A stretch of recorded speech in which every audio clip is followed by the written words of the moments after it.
It's time to start the webinar. So namaste, konnichiwa, and welcome everyone. Hopefully all of you are doing well today. It's a great pleasure for me to welcome all of you. Thank you for taking the time to join this webinar today. It's especially a great moment for us to have all our honorable expert panelists with us. And it's my honor to welcome all of our attendees joining from different parts of the world. My name is Sakshi Roy, and I'm the program assistant here with the University of Tokyo India office, and I'm going to be your host today.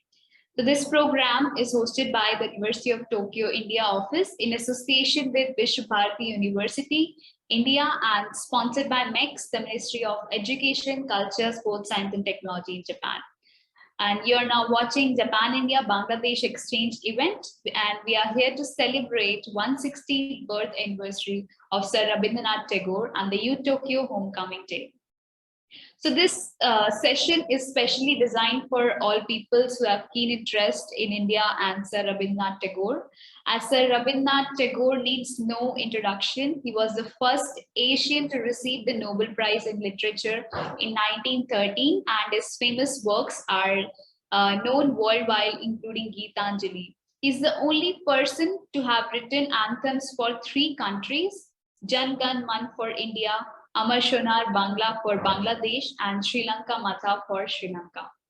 So throughout today, we'll together celebrate 160th birth anniversary of Sir Rabindranath Tagore, and you'll get a chance to learn about beautiful traits of Sir Rabindranath Tagore, who visited Japan 5 times during 1916 to 1929 and deliver a lecture, The Message of India to Japan, at the University of Tokyo on 11th June 1916. So let me share our agenda for today's webinar. So our agenda for today is as follows. Dr. Akio Tanabe from the University of Tokyo will be opening this webinar, and we will see performances and talks about Sir Rabindranath Tagore's relation to Japan by our expert group of panelists. So without further delay, we are pleased to invite Professor Akio Tanabe from Graduate School of Arts and Sciences at the University of Tokyo to open this webinar. Your Excellencies, distinguished colleagues, friends, sisters and brothers, ladies and gentlemen, Namaskar and Assalamu Alaikum. It is a great honor for me to present the opening address at today's webinar for study in Japan, the 160th birth anniversary of Rabindranath Tagore, Japan, India, Bangladesh exchange event at U Tokyo Homecoming Day 2021. The University of Tokyo has constantly worked towards developing academic and educational relationships with South Asian countries. We have been appointed the coordinator for study in Japan, India, by the Japanese Ministry of Education, Culture, Sports, Science and Technology in 2014. Further, since April 2019, the University of Tokyo has been in charge of the Study in Japan Global Network project in Southwest Asia. The project aims to promote study and research in Japan through partnership and networking between the overseas regional offices and participating stakeholders. Our office in India opened in Bangalore in February 2012 and moved to its present location in New Delhi in December 2015. Our Bangladesh office opened in Dhaka in April 2021, following the opening of our office in Sri Lanka in January 2020. Rabindranath Tagore is dear and familiar to our hearts at the University of Tokyo, as his portrait is on display in our main library. The painting, which beautifully reflects the depth and richness of his personality, thought, and heart, was gifted to us by India's Prime Minister Jawaharlal Nehru on the occasion of his visit in 1957. The relationship between Tagore and the University of Tokyo began in 1916, when he delivered a lecture titled The Message of India to Japan at the then Imperial University of Tokyo. In this lecture, Tagore pointed out there are grave questions that the Western civilization has presented before the world, but not completely answered. Namely, the conflict between the organized selfishness of nations and the higher ideals of humanity. His points remain very much relevant in today's world. He said, "Now the time has come when we must make the world problem our own problem. We must bring the spirit of our civilization into harmony with the history of all nations of the earth." Tagore saw that nationalism is based on a narrow-minded thinking where progress and civilization is measured and judged only in terms of material development. He proposed that we should aim not only for material, but spiritual development. And in order to do so, Japan must infuse the sap of a fuller humanity into the heart of the modern civilization. To my mind, his thoughts and sentiments that go far beyond narrow politics towards the realm of cosmopolitan universalism and spirituality are poignantly and beautifully expressed in the Rabindranath, a Tagore song. Hridayo amar prakash holo, ananta akashe. My heart revealed in the eternal sky. The lyrics of this extremely beautiful and somewhat nostalgic song tells us of the human aspiration and longing for the divine love, beauty, and truth. Our spiritual home is that eternal sky, which is beyond all our individualities and nationalities. Our duty in the present world is, as Tagore urges us, to infuse the sap of a fuller humanity, which is itself a reflection of that eternity, into the heart of the modern civilization. I was fortunate enough to have a taste of the sweetness and beauty of Tagore's world during my visits to Shantiniketan and Jorasanko in Kolkata. Also, during my visit to Bangladesh, I had first-hand experience of the people's love and respect for Tagore that go beyond religious differences. I am sure that today's seminar will show us how the spirit of Tagore is very much alive in the exchanges promoted by Study in Japan Global Network Project. I sincerely pray that the future of Japan, India, Bangladesh exchange will be fruitful and meaningful, bringing about new hope, inspiration, and action for a better world. Today, we have a wonderful program with distinguished speakers. I would like to thank His Excellency, Mr. Sanjay Kumar Verma, Ambassador of India to Japan, and His Excellency, Mr. Shahabuddin Ahmed, Ambassador of Bangladesh to Japan, for their kind greetings. I express my great gratitude to Dr. Niwa for her keynote speech, Dr. Kini of Vishwa Bharati University, and Dr. Abdullah Al-Mamun of University of Dhaka for their presentations. I would also like to thank Ms. Okuta and her students, Ms. Nochioka, Ms. Santo, Ms. Sasaki, Ms. Suemori, Ms. Yoshida, and Ms. Watanabe for their performance of Tagore songs, Ms. Joshi, Dr. Haq, and Dr. Ahmed for their closing remarks, and all the people who are participating and making this event possible and meaningful. Thank you very much for your kind attention. Thank you, Professor Tanabe. Thank you very much for joining this event and addressing our respected panelists and audience today. So now it's time for a congratulatory address by His Excellency Mr. Sanjay Kumar Verma, Ambassador of India to Japan, and His Excellency Mr. Shahabuddin Ahmed, Ambassador of Bangladesh to Japan. Friends, ladies and gentlemen, konnichiwa, namaskar.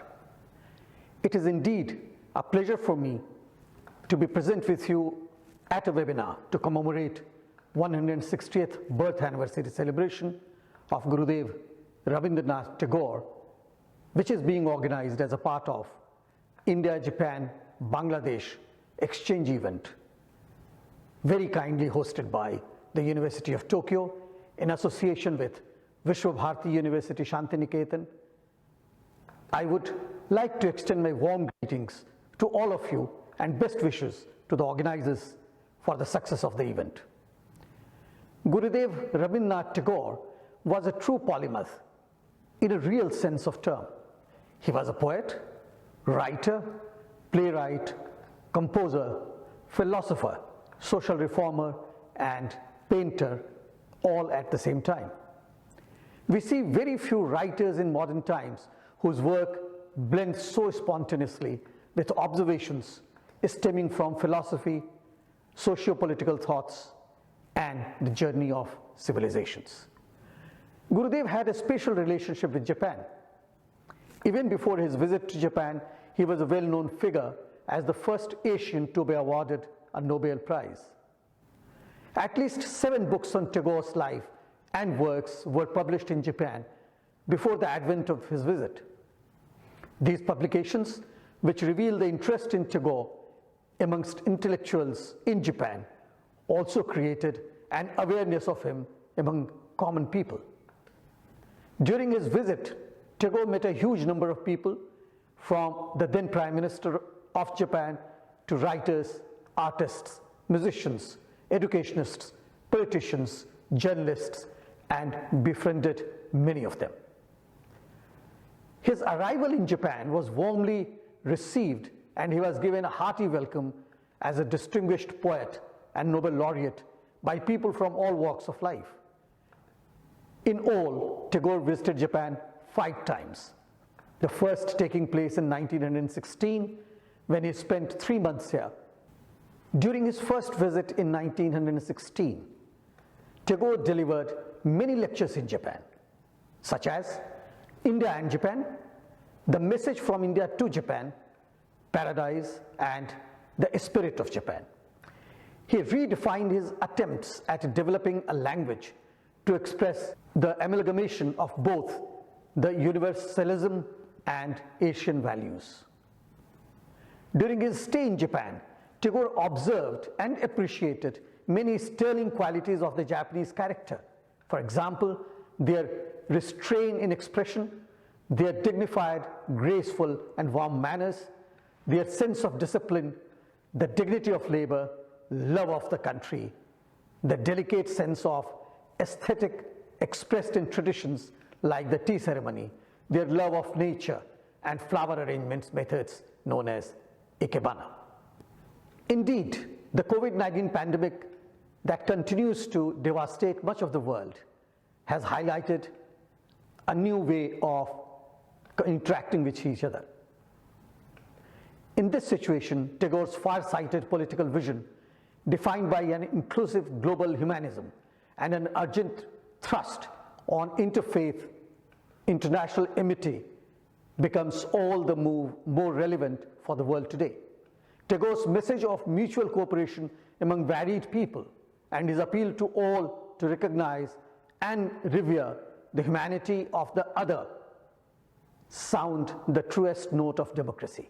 While the world realizes the absolute need for transnational independence, his pan-cultural ideal of humanism and his thrust on inter-ethnic, interfaith harmony emerge as the creed of today. Friends, ladies and gentlemen, as all of you know that India and Japan share a spatial, strategic and global partnership, and Bangladesh and India are all-weather friends. And therefore, today's event, which brings all the three countries together, is of some significance. I once again extend my good wishes to all of you. Thank you, ladies and gentlemen. Namaskar. Domo arigatou gozaimasu. Respected Professor Dr. Akio Tanabe, University of Tokyo, His Excellency Mr. Sanjay Kumar Verma, Ambassador of India, distinguished speakers, guests, ladies and gentlemen, good afternoon, konnichiwa. It is my pleasure and honor to speak at the Japan-India-Bangladesh exchange event commemorating the 160th birth anniversary of Rabindranath Tagore. He is the greatest literary icon whom we as the Bengalis take pride in, share emotions with, draw inspiration from, and recollect in all the stages of life. As Shakespeare's in English, Victor Hugo in French, Goethe in German, Dante in Italian, Tolstoy in Russian, so is Rabindranath in Bangla language and in Bangladesh.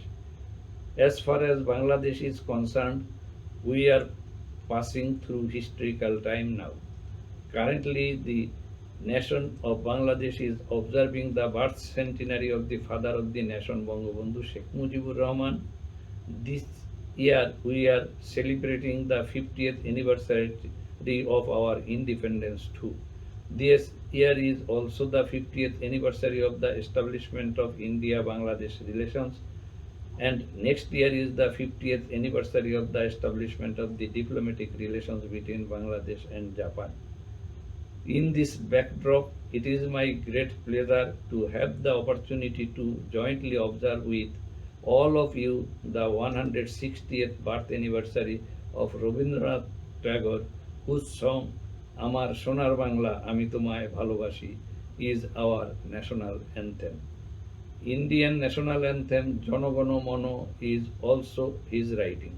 Moreover, music, lyrics of Sri Lanka's national anthem were inspired by Tagore's poem. Rabindranath Tagore visited Japan 3 times in 1916, 1924 and 1929. He also transited through Japan twice. The connection that he felt with the people and nature of Japan was amazing and far-reaching.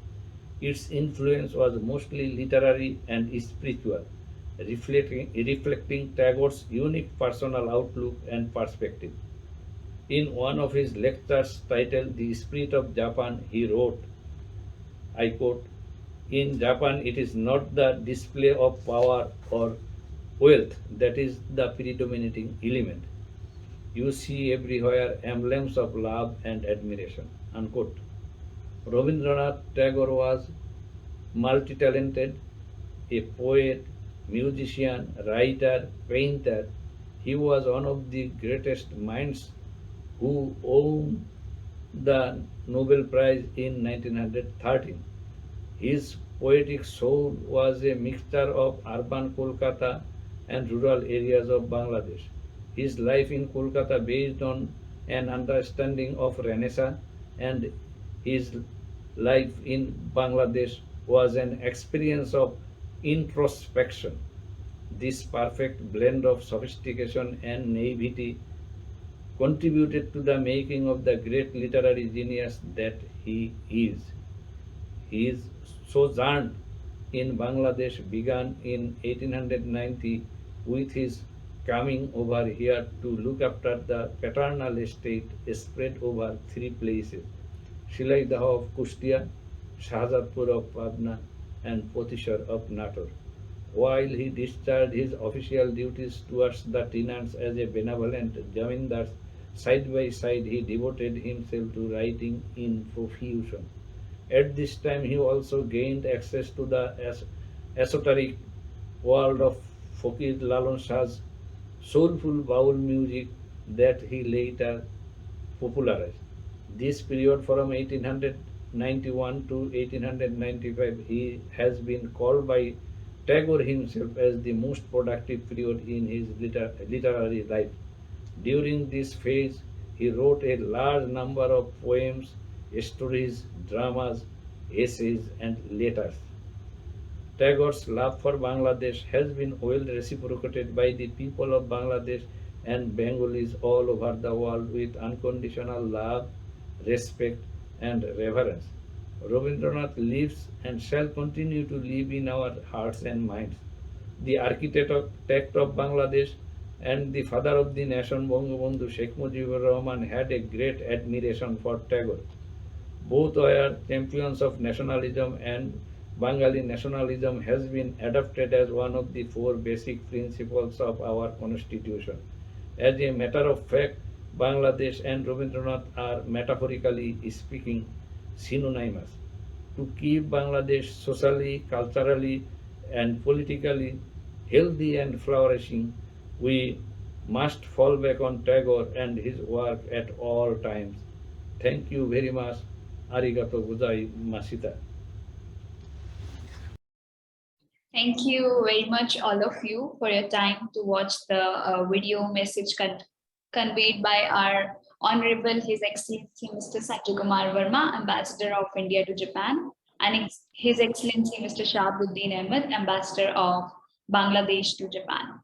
So now next we have a keynote speaker, Professor Kyoko Niwa from Institute of Global Studies at Tokyo University of Foreign Studies to share insights about Japan and Tagore. Hello, Namaskar, Assalamu alaikum. My name is Kyoko Niwa. Hello, respected guests and everyone. I am very honored to deliver a speech on Tagore and Japan on this occasion today. Since we don't have much time, let's get started. Then I want to share my PowerPoint first. And this is a newspaper which reports Tagore's first visit to Japan.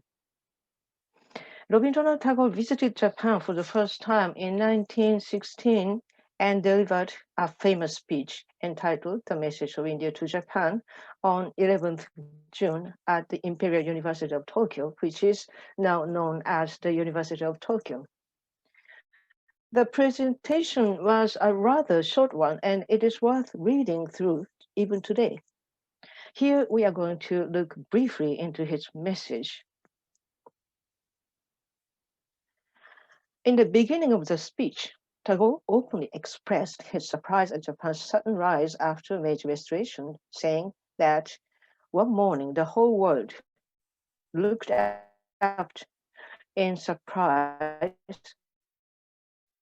when Japan broke through her walls of old habits in the night. And there is no flattery or irony here, and he never hesitated to admit or admire what he believed to be true. This we can see in his assessment of Europe as well.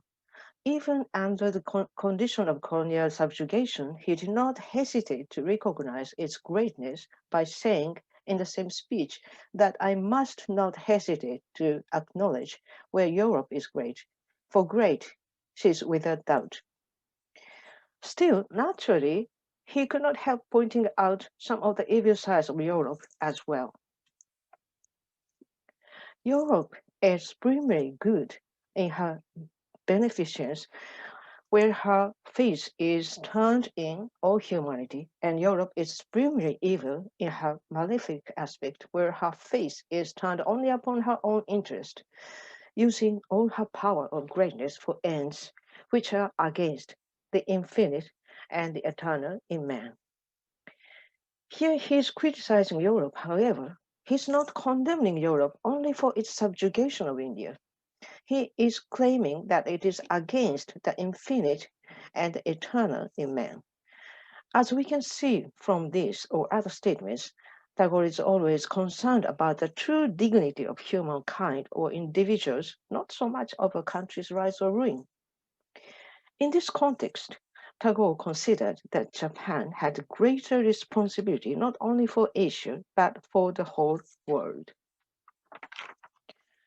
Of all countries in Asia, here in Japan, you have the freedom to use the materials you have gathered from the West according to your genius and your need. You are fortunately not hampered from the outside. Therefore, your responsibility is all the greater. For in your voice, Asia shall answer the questions that Europe has submitted to the Conference of Men. He urged Japan to answer the questions, taking advantage of not being hampered. But what are the questions? He says the questions that Europe has submitted to the Conference of Men, which means whole human being. These are not the questions that only Europe is concerned, not the questions Asia alone should respond to Europe. These are questions related to the welfare of all humankind, and even Europe could not yet find the answer. Let us have a look a bit more precisely into what Tagore intended to ask Japan to do. Actually, Professor Tanabe already pointed out this part. But again, I would like to quote once again this part. The whole world waits to see what this great Eastern nation is going to do with the opportunities and responsibilities she has accepted from the hands of the modern time. If it be a mere reproduction of the West, then the great expectations she has raised will remain unfulfilled. For there are grave questions that the Western civilization has presented before the world, but not completely answered. The conflict between the individual and the state, labor and capital, the man and the woman, the conflict between the greed of material gain and the spiritual life of man, the organized selfishness of nations and the higher ideals of humanity, the conflict between all the ugly complexities inseparable from giant organizations of commerce and state, and the natural instincts of man crying for simplicity and beauty and fullness of nature. All these have to be brought to a harmony in a manner not yet dreamt of. Here again, he's talking about the questions that the Western civilization has presented before the world. They are the conflict between the individual and the state, labor and the capital, the men and the women, and so on. These questions are not yet, of course, answered even today. On the contrary, are we facing the same problem? It may surprise us that he uses the word diversity again and again in this speech, the word of which we have become aware of quite recently. He also says man will have to respect differences. Again, a concept that we advocate today more than ever before. As a result, what we need to observe here is that Tagore's message is something transcending generations or time. In other words, it is timeless and universal. In the end of the speech, he also he asks Japan once more to consider her responsibility that she may be able to carry out. Now the time has come when we must make the world problem our own problem. We must bring the spirit of a civilization into harmony with the history of all nations of the earth. In this task of breaking the barrier and facing the world, Japan has come out the first in the East. She has infused hope in the heart of all Asia. This hope provides the hidden fire which is needed for all works of creation. For this, we offer our thanks to this land of the rising sun and solemnly and ask her to remember that she has a mission of the East to fulfill. This was a message from Tagore to Japan. It might be a too heavy burden, responsibility asked for, but he dreamt that Japan, a fellow Asian country, would solve the problems by the wisdom of its own. There is nothing wrong about it, and we should be rather honored to be asked to do so. However, surprisingly, most of the intellectuals of Japan of that time ignored the message, or rather had shown discontent with it. Why was that? It should be noted that there had already been, to some extent, a strain in the relations between the two countries, of which Tagore was most likely unaware of, and also a kind of apprehension that the Japanese people would not listen to Tagore's message unbiased, as we can see from the following comment, which was written by Uchigasaki Sakusaburo, a critic who translated some of Tagore's poems from English. The visit of the greatest poet born in modern India will be a great stimulus for us to take an interest in Indian thought. There is a tendency among the Japanese in general to ignore India's philosophical ideas because of the country's political subjugation, and thus to dismiss Tagore as one who has come from a ruined nation. This is a great loss for us. Uchigasaki had written this article just before Tagore's arrival in Japan. According to this testimony, there was already an existing mood in the country that they wouldn't listen to poets' words, even before he was to say anything. Actually, there was a so-called Tagore boom in the previous year, and some critics reacted unfavorably to this sudden popularity. Some of them even ridiculed the great poet as a poet from a ruined nation. Though ordinary Japanese had shown some degree of excitement over the visit, however, no such enthusiasm or even interest can be traced among the intellectuals right from the beginning. In this circumstance, some ignored Tagore's message, some irrationally reacted unfavorably, and some criticized Tagore without going through the speech carefully. Here is a comment made by a representative intellectual of those days. This might not have been the main point of his speech, but considering his attitude as a whole, I think it was one of condemnation of science. What Japan is today is because we assimilated Western civilization as our own. Western civilization is a creation of science. So if we reject science, we have to go backward in the course of history. We are not wearing Western civilization like a decoration piece on the surface.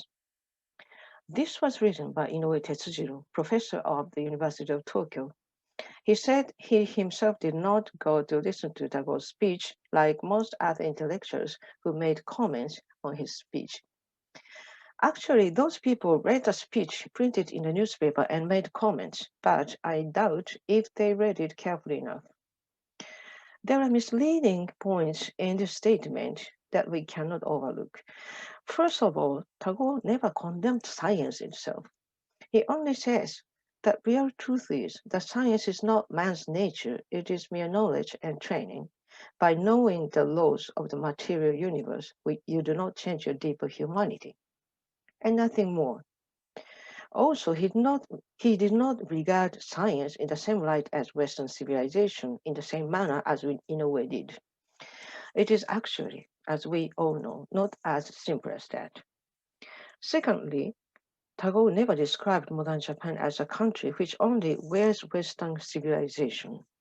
On the contrary, in the same speech, he also says, I cannot believe that Japan has become what she is by imitating the West. Tagore's idea of East and West, or of Asia, was also not shared by Japanese intellectuals.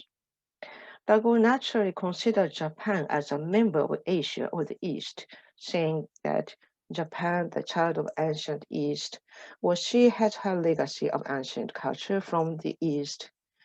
However, many of the Japanese intellectuals disagreed with this idea, as the following statement testifies. India is an old country, and Japan is a comparatively new country. India has many things to be proud of in her history, but Japan has hardly anything in her past and should rather have something she can be proud of in her present and future. Considering her natural capacity for imbibing other civilizations, I would say that Japan's brothers are not China and India, but England and France. A classification of civilization cannot be easily made by its location. This was written by a Christian priest, Rabindranath, and even he, who was exceptionally favorable to Tagore, could not share the idea of the East presented by Tagore. The message of Tagore failed to reach Japanese people as far as we examine articles that are still available. Tagore delivered another speech entitled The Spirit of Japan on 3rd July at Keio University. The message of India to Japan was rather a humble request to Japan. However, in the next speech, he stepped into the more complex issue of the danger hidden behind nationalism. What is dangerous for Japan is not the imitation of the outer features of the West, but the acceptance of the motive force of Western nationalism as her own. Her social ideals are already showing signs of defeat at the hand of politics. I can see her motto, taken from science, survival of the fittest, writ large, at the entrance of her present-day history. The motto whose meaning is, help yourself and never heed what it costs to others. The motto of the blind man who only believes in what he can touch because he cannot see. Evina, whose words are quoted above, is actually a rare intellectual who has rather minor influence, though reacted to this warning of Tagore sincerely. As he says, however, when the poet said with indignation that the motto of the strong devouring the weak must not be allowed in this East, though it plays tyrant in the West, he struck a blow to the eagerness for territorial expansion by the Japanese. Those who were bent on such expansion ridiculed him by calling him a poet from a ruined nation. But we should listen carefully to his words. If it were the time when Japan herself was apprehensive of domination by the West, she would have sympathized with the poet. However, today, people are no more afraid of being colonized, and moreover, they themselves are rather ready to attack and invade other nations economically or politically. There are many who naturally abuse the poet's words as ruinous. These statements were made at the time of the First World War, and it is natural for Tagore to reprove sharply the dark side of nationalism. And Evina was also right about the path Japan was gradually following.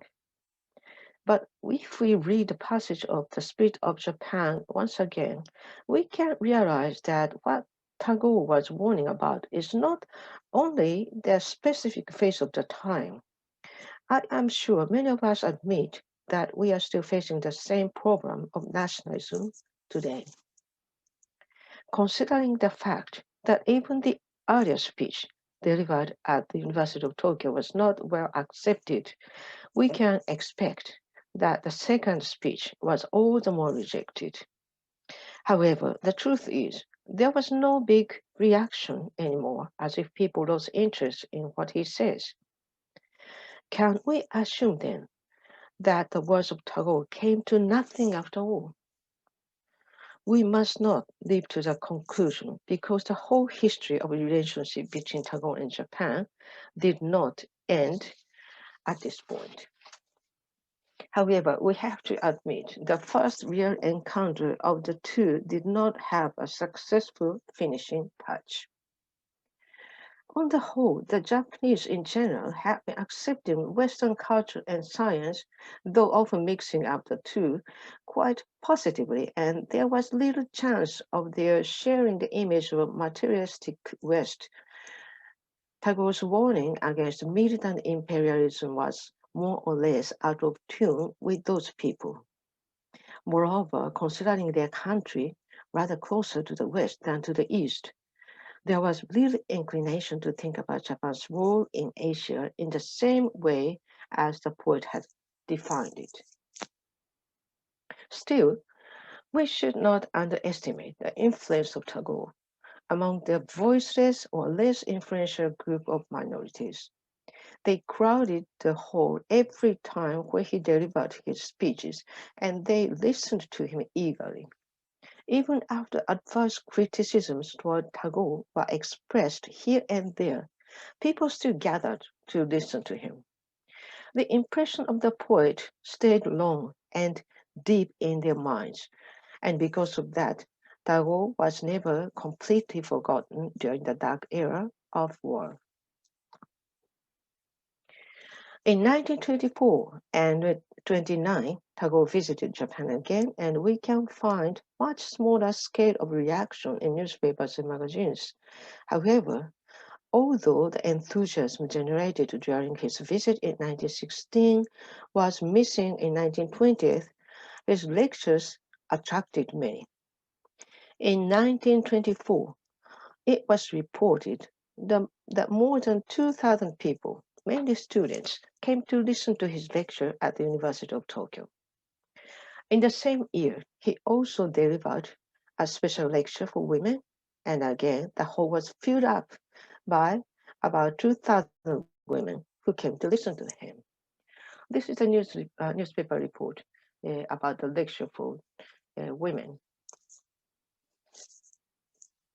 Some of you might have heard the name of Noguchi Onichiro in the context of friendship with Tagore. It is in fact doubtful if there emerged a literary friendship in a true sense. Noguchi has never praised Tagore's poetical genius without reservation and has never taken the role to introduce him to Japanese literary world. Anyway, he tilted more and more towards nationalistic ideas throughout the 1920th and 30th, and finally contradicted in strong words Tagore's statement on the China-Japan War. Tagore was certainly shocked by Noguchi's refutation, and there were a couple of letters exchanged between them on the subject, though neither was successful in convincing the other. Noguchi's reaction shows the atmosphere in Japan at that time that did not allow him to evaluate Tagore positively. In this period of history, Tagore was considered to be an enemy, or at least of supporting the enemy, and the mood to dismiss him became the primary focus. Poet and translator Yamamura Shizuka offers an insight into the political setting of the era. I first published Tagore's poetry in 1943, and it was during the time Japan was at war. The inhumane war of aggregation was being carried out. I intended to resist that, though I had little influence. That is why I translated the works reflecting such a profound love and humanity written by this great Asian poet. Tagore was almost forgotten and ignored by them, since he was considered to be belonging to the enemy side. And despite such an adverse situation, an editor of Kawaii Shobo dared to publish the book. However, a very strict censorship was imposed during the wartime, and 12 poems were expunged from the collection at the end. It should be noted here that at the height of the war, people like Yamamura looked at the poet as a symbol of humanism, and it was through his personal effort and the bold attempt taken by a publishing company that a new collection of poems came out. It vanished, and it was silently handed down to the next generation. After the last visit of Tagore in 1929, the impact of the poet gradually withered, as we see above. Moreover, as Japan had taken the path of militarism as predicted earlier by Tagore, even his name disappeared from public discourse. This uneasy situation was, however, completely overturned after the end of the war, and in the late 1950s, we can see the emergence of a new trend of rediscovering Tagore. Yamamuro, quoted above, published a new edition of his translated poetry, and others also joined these new title publications. On the occasion of the Tagore centenary celebration in 1961, several new translations appeared, and the publishing company, Apollonsha, planned to issue an 8-volume collection of Tagore's works. The second volume never came out, but the rest was published one by one, and among those new translations, the most important work is definitely the complete translation of original Bengali Gitanjali. Actually, the first translation from Bengali language was done in 1929 by Sanji Nosuke, who stayed in Shantiniketan for several years and was recommended to translate Gora by the poet himself. Anyway, this was the first direct translation from Bengali poetry, and later reissued in an Iwanami Shoten paperback series in 1977. A striking feature of the book is that Watanabe Shoko, who was a renowned scholar of Buddhism, translated not only all the poems of the original Gitanjali, but those of the English Gitanjali once again as well. He presented both translations in a single volume so that readers could compare and recognize clearly the fundamental differences between the two. Many readers today know that English Gitanjali is not a complete translation of Bengali Gitanjali. The poet omitted some of the poems of Gitanjali as well as he added quite a few from the other poetry collections. Watanabe pointed out that the English Gitanjali was meant for English readers. He implied that Japanese readers can also esteem those poems which were excluded from the English version, and he believed that this kind of appreciation would lead them to a real understanding of Tagore's works. As we can see that through this unique effort of Watanabe, the translation of Tagore's genius stepped into a new stage, that is, as direct translations from Bengali. The new generation of translators who were involved in introducing Tagore from then on all knew Bengali well, and most of them were scholars of Indian studies. 2 decades later, in 1981, another collection of 12-set volume started to be published, and it has opened up the path context of Indian literature. In the light of this new appreciation of Tagore in Japan, 2 more small episodes need to be added at the end. Kawabata Yasunari, Japan's Nobel laureate novelist, once delivered a lecture in 1969, quoting Tagore's words. There he said, Indian saint poet Rabindranath Tagore, in his speech delivered in Japan, says, every race has a responsibility to present its identity to the world. He also said, Japan has brought forth its culture of a complete style and developed its insight which can find truth in beauty and beauty in truth. Kawabata was 17 years old in 1916 when Tagore first visited Japan, meaning that he was one of those voiceless young students at the time. Later, he recollected that he saw the picture of Tagore in a newspaper, which gave him an impression like a sage, and he started reading his writings. As already mentioned, the younger generation, including women, who were excited most over the poet's visit. And in spite of the negative attitude of renowned professors or critics of those days, these young people shared a positive impression of the poet, and his words stayed long in their mind. One more episode that should be added is about deliberate wrong perception of Tagore. In 1916, a critic and writer, Ivan Home, criticized Tagore harshly in a number of papers, and finally he spoke in dispraise of Tagore's song, without having any knowledge about what Tagore's song is all about.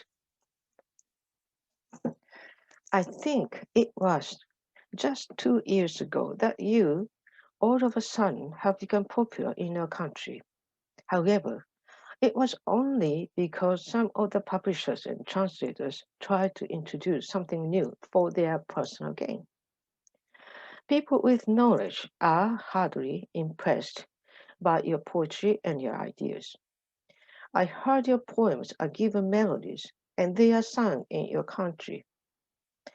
I have also heard that you proudly sang your own songs in Kobe, but poems which can be accepted as music cannot be as good as pure poetry. Iwano was always irrationally unfavorable to Tagore, and this statement is also a kind of false accusation. Still, we have to admit, it is not easy for us to understand what does Tagore's song mean for Bengali people, or how important it is to be a song, not just a modern style poetry, in the context of Bengali tradition of culture. Recently, one of my students was fascinated by Tagore's song and made a film titled Tagore Songs. I was quite moved by the fact that after a lapse of more than 100 years from the statement of that Iwano made, a young Japanese girl is trying to discover the true appeal of Tagore songs. Appreciation or popularity of the poet can go up and down in the course of history, but we can always find something good, something valuable, something beautiful from our past. True, it was pity that Tagore and Japan's first encounter did not end up successfully, and we should regret about that. But at the same time, we should not worry too much about it, because we observe the fact that true words and true poetry will never vanish nor disappear. Tagore, it is no doubt that Tagore is one of the greatest poets in the world, and I believe he is always with us. Thank you very much for listening. Dhanyavad. Thank you very much, Niva Sensei. We are so glad to have you here with us today. Thank you again for your valuable time and sharing such interesting insights about Sir Rabindranath Tagore with us. Thank you very much. So now I must tell you that in 1921, Sir Tagore's love for education leads to start of the famous experimental school at Shantiniketan in West Bengal, which is famous for the world's renowned Vishwabharati University. So today with us, we have Professor Geeta A. Kini, Associate Professor and Head of the Department at Department of Japanese from Vishwabharati University. She'll be sharing a short presentation about Sir Rabindranath Tagore. Thank you, Ms. Roy, for your introduction. I would like to share the screen. Give me a minute here. Ambassador of India to Japan, Your Excellency, Mr. Sanjay Kumar Verma. Ambassador of Bangladesh to Japan, Your Excellency, Mr. Shahabuddin Ahmed, Professor Akio Tanabe, Professor Kyoko Niwa, Professor Abdullah Al-Mamoon, Ms. Yuka Okuda, distinguished guests and participants of today's webinar. I wish you a very good afternoon. I am honored to be invited to participate in this webinar on the 168th birth anniversary of Gurudev Rabindranath Tagore, the founder of Vishwabharati, organized on the occasion of the Homecoming Day 2021 of the University of Tokyo. It gives me immense pleasure to reflect on the very fact that, it gives me immense pleasure to reflect on the very fact that 119 years ago, in December 1902, Tenshin Okakura, the art critic and proponent of Asia is One, delivered a lecture on Indian art at the then Tokyo Imperial University upon his return from India.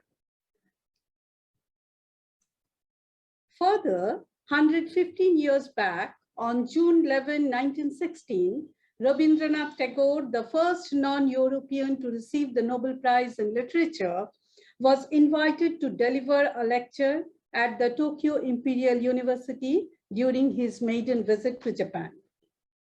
On this significant occasion, I wish to share with the august audience that this year marks the centenary year of the establishment of Vishwabharati, which started its journey in 1921 with the motto, Yatra Vishwam Bhavate Ekanidam, where the world makes its home in a single nest, expanding Tagore's vision that he had in 1901 at the time of the foundation of the Brahma Vidyalaya, where he wished to educate the young minds in ancient India's Tapavana model.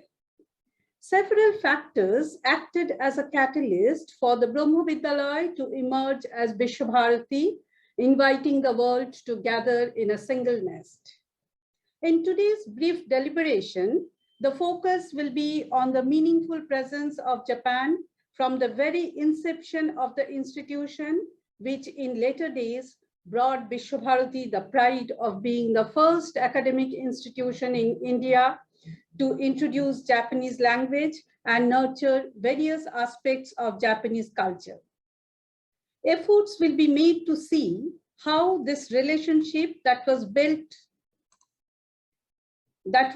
by Tagore with ardent care was taken forward, thereby giving a concrete shape to his dream of establishing an eternal bond between the two. With great interest, one finds that Shitoku Hori, a Japanese national, joined the Brahma Vidyalaya to learn Sanskrit in June 1902. This created a history of Shantiniketan having the first foreign student, which is one of the many fruits born out of the historic meeting between the two luminaries of Asia, Tenshin Okakura and Rabindranath Tagore in early 1902. That this meeting was meaningful to Tagore can be traced from his letter to Abula Bose, wife of the famous scientist Acharya Jagadish Chandra Bose, where Tagore mentions his meeting a Japanese gentleman through Sister Nivedita. Tagore also discusses Hori's joining Brahma Vidyalaya with Acharya Bose, and they deliberated on the recovery of the Buddhist manuscripts lying out of India with the help of persons like Hori. Being attached to the Department of Japanese through the Heisei period, that is for more than 30 years, gives me the privilege to make a claim that Hori's joining acted as an impetus to Japanese learning at Shantiniketan. In addition to having Hori as the first foreign student, the historic meeting bore fruits in the arena of fine arts, enriching the artists of both the countries. On Tagore's request, Okakura sent distinguished artists like Taikan Yokoyama and Shunsho Hishida to India. Their visit facilitated introduction of Japanese wash and ink painting sumie to the Indian artists. At the same time, they learned the techniques of Indian miniature paintings from Rabindranath, who was a nephew of Tagore.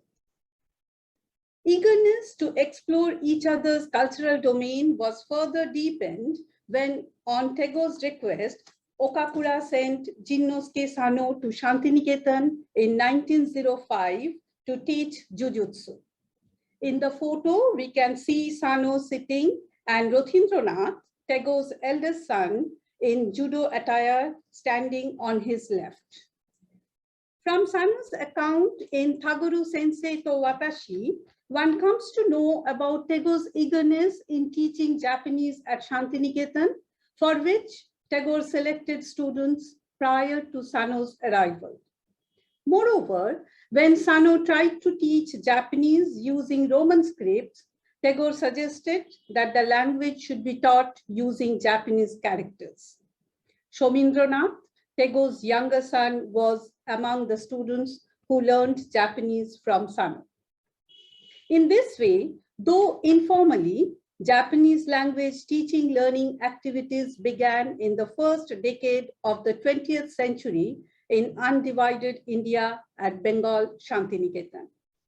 This is certainly a significant leap forward in the history of the development of Japanese language teaching in India. Sano continued to stay in India till 1917 after his assignment at Shantiniketan and worked as a private teacher in Kuch Bihar. Additionally, he was an advisor to the police and military in the then independent state of Mysore at the recommendation of Tagore. Sano's contributions towards establishing the India-Japan relationship had a dual effect. On one hand, he taught the language and the martial art jujutsu to the people of Brahma Vidyalaya. On the other hand, he wrote several essays on India and also translated a number of works of Bengali literature into Japanese. In this way, we find that Tagore's eagerness to introduce Japan and her culture not only brought Japan to us, but also resulted in Bengali literature and various facets about India to travel to Japan.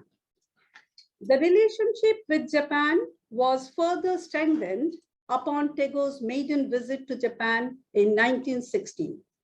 His direct interaction with Japanese people and their culture has been recorded in his travelogue Japan Jatri and letters that he wrote to different people narrating his impressive experience on different aspects of Japanese people, such as their lifestyle, culture, love for nature, their aesthetic sense, and also their philosophy.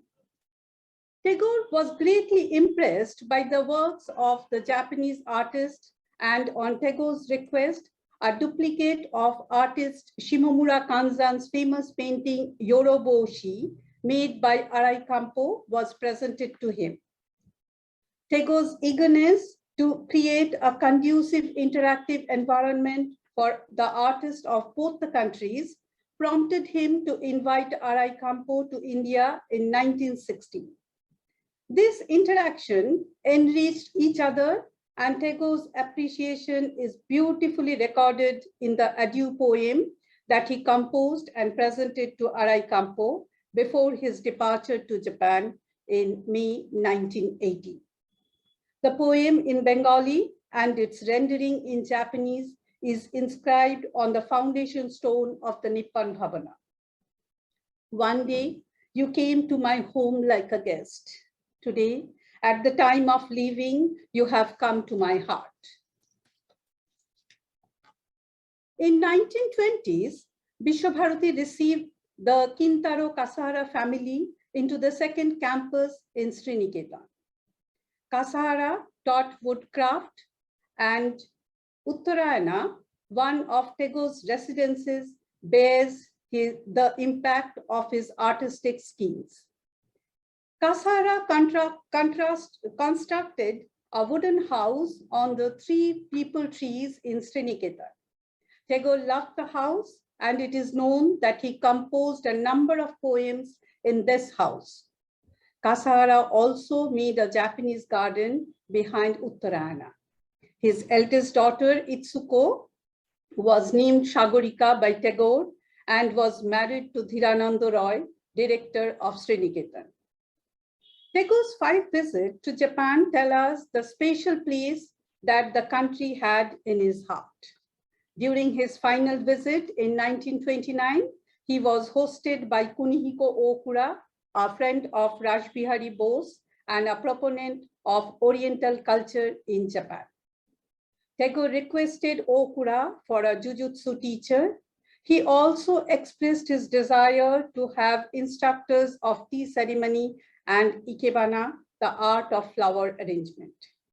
Okura consulted Jigoro Kano of Tokyo Kodokan and Shinzo Takagaki, a renowned figure in judo, was recommended for Shantiniketan.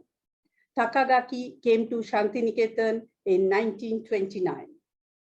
Tagore composed a song, Shankochero Bivalata Nijero Opoman.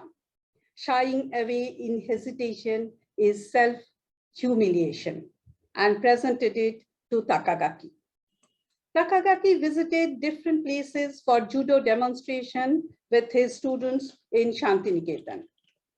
On one such occasion, at the New Empire Theatre at Kolkata, the song Shankochero Bivalata was sung as the opening song in Tagore's presence.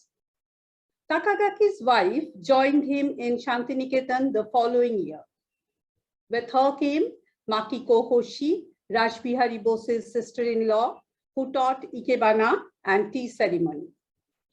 These events describe how the historic meeting between Okakura and Tagore took forward the age-old relationship which was established through Buddhism in the ancient times to intellectual and cultural levels, expanding the activities in the spheres of fine arts, martial arts, woodcraft, ikebana, tea ceremony, Japanese gardening, Japanese language teaching, learning, and so on.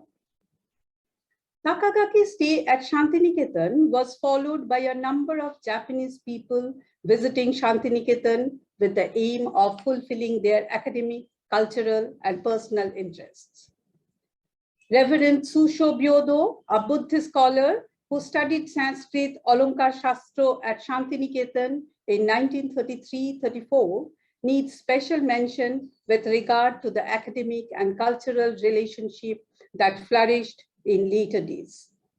It is known that Tagore requested Reverend Byodo to explore the possibilities of establishing a Japani Bhavan at Shantiniketan as the talk of establishment of China Bhavana was on at that time. Before his demise in 1941, Tagore requested Gandhiji to take care of his institution.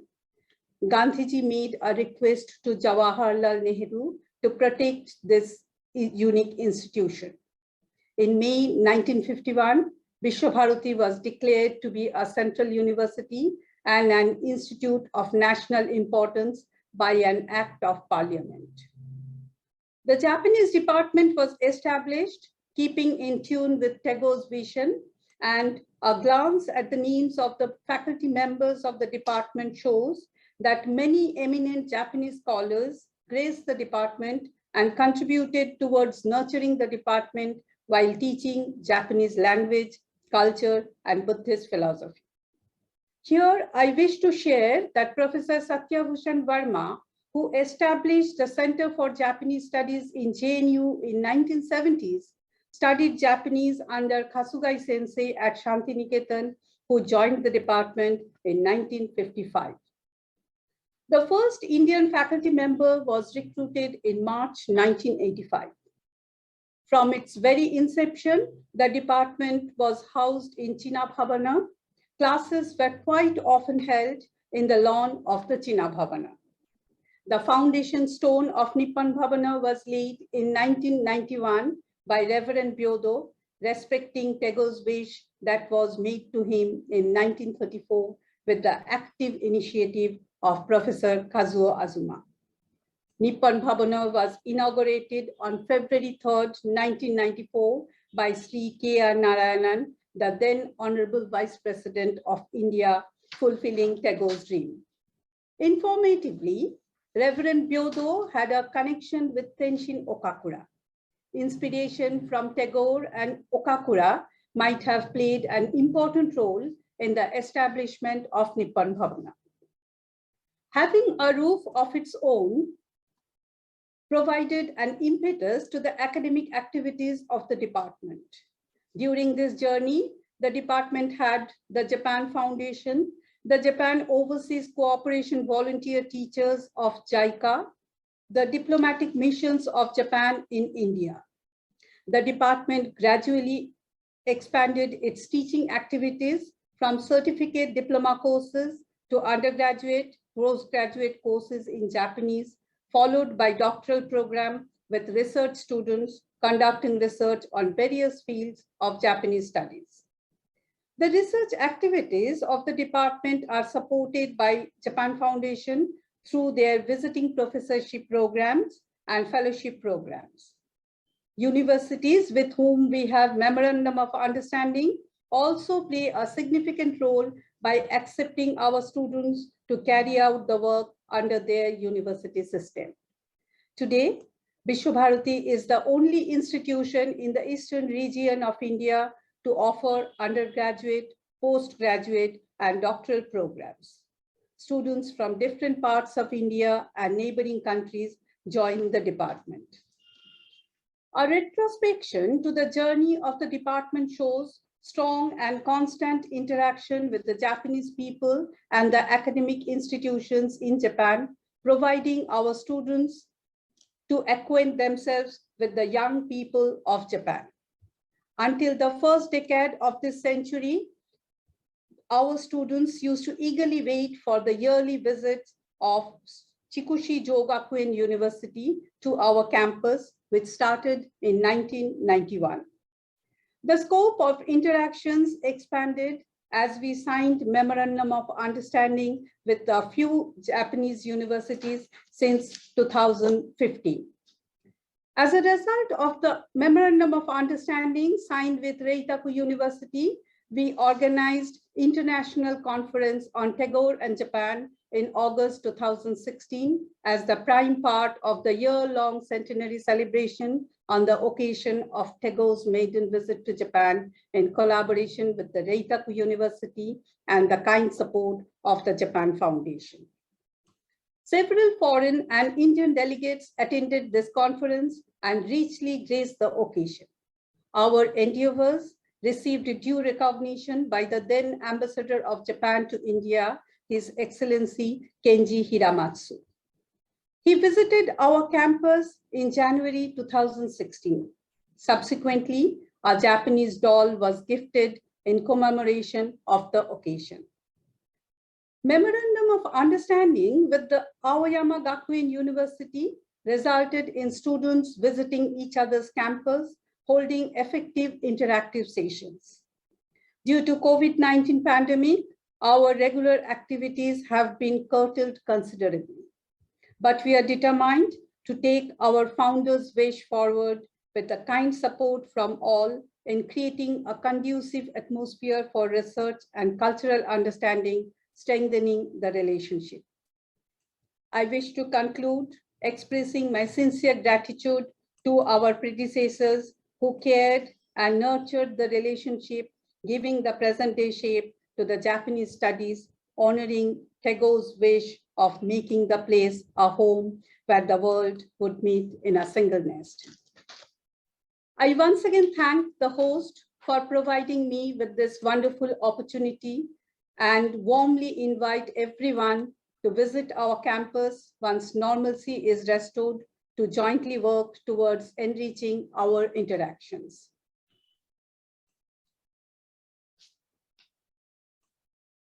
Thank you very much for your attention.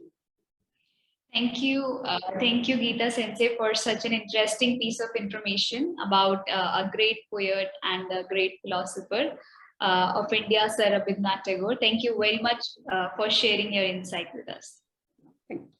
Thank you. So now let's move on to our next speaker, Dr. Abdullah Al Mamoon. He is a faculty member of the Department of Japanese Studies, University of Dhaka.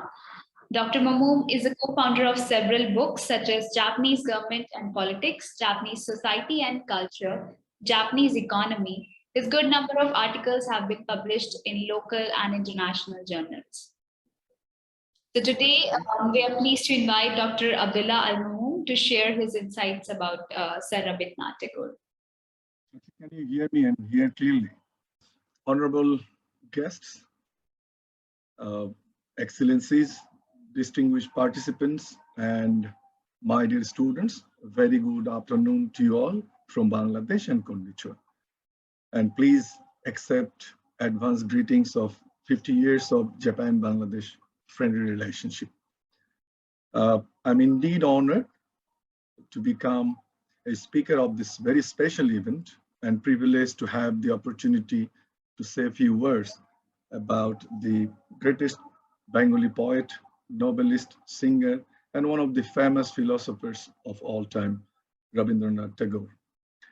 Before I start, I would like to congratulate all the students of Homecoming Day. And of course, my thoughts and prayers for all of them in this situation of pandemic. Truly speaking, Professor Niwa and Dr. Geeta's fantastic deliberation left little space for me to speak about Rabindranath and Japan, particularly Rabindranath, Japan, and India.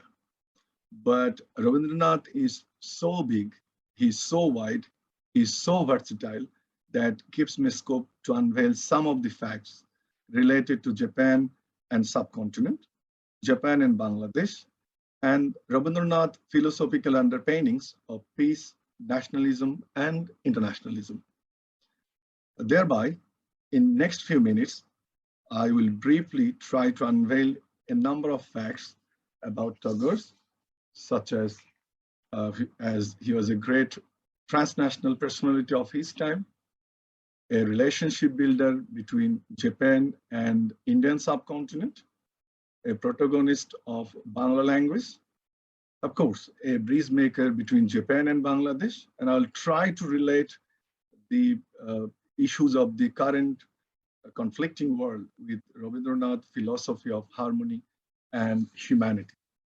So without further ado, let me take you through my presentation, and the points I have highlighted, I'll try to cover those for the understanding of the audience. First of all, the first thing I like to unveil is the Rabindranath versatility as a world traveler, because Rabindranath was a world traveler with a bent of mind to acquire knowledge from different civilization, culture, and societies, to promote Bangla language and to promote subcontinent culture. He also tried to match civilization and society to each other as well. Let me read a few lines from his poem Utshargo, which will give you an idea how much passionate Tagore was to other culture, how much respect he has to other nations, and how much desperate he was to learn from other countries, civilization, and culture, and including those elements of his writing. When he wrote his poems, narratives, novels, he tried to incorporate those elements of international cultures in his writing. And so let me read now what is the bent of mind of Rabindranath as a traveler, as a voyager. So he's saying, I have a home everywhere. My mission is to seek out that home. My native land is in every country, and I shall seek it out with all my heart. And he, in fact, did. If we look at the character of Gora, of his famous novel, he went to Ireland to discover the character Gora. And as we know, and it is well discussed, a couple of times pronounced here, that he traveled 5 times Japan from 1916, 24, and 29. And he was very charmed with the rich cultural, predominantly by the natural aesthetics, work ethics, ikebana, and tea ceremony. However, if we look at Tagore's work, it